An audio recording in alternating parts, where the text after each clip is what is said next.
कि बिहार एनडीए में सीट बंटवारे पर मधुबनी बाजपट्टी से लड़ सकते हैं कुशवाहा की पार्टी।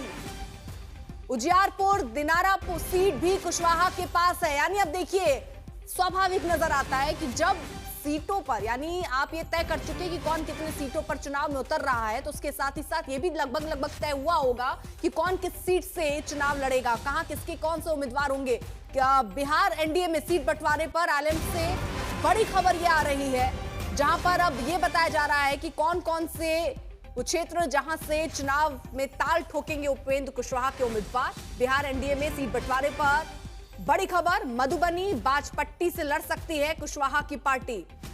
सुजीत हमारे साथ और जानकारी के साथ जुड़ चुके। सुजीत, देखिए, उपेंद्र कुशवाहा का ये अपना फॉर्मूला था कि जो उनकी सीटें हैं वो उन इलाकों में होनी चाहिए जहां उनका प्रभाव है। और देखिए कि बाजपट्टी उन्होंने लिया है सीतामढ़ी में, चूंकि सीतामढ़ी लोकसभा क्षेत्र से एक बार उनकी पार्टी 2014 में चुनाव जीती थी, तो सीतामढ़ी में उनको एक सीट चाहिए था। अब महुआ सीट की बात आ रही है तो महुआ वैशाली जिले में है और वैशाली जिले से खुद उपेंद्र कुशवाहा आते हैं, तो उस इलाके में भी उनको एक सीट मिलने की बात बताई जा रही है। फिर आप देखिए दिनारा, जो काराकाट से वो लड़ते हैं चुनाव, तो दिनारा भी उनके हिस्से में जा रहा है।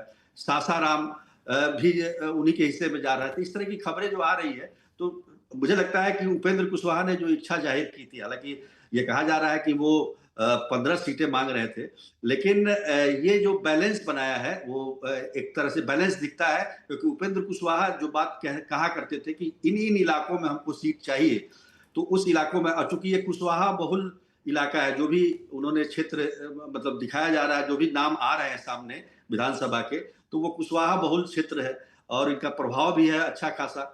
काराकाट, हालांकि रहने वाले वैशाली के हैं, लेकिन काराकाट रोहतास से चुनाव लड़ते हैं लोकसभा का, तो उस इलाके में भी इनका अच्छा खासा प्रभाव रहा है।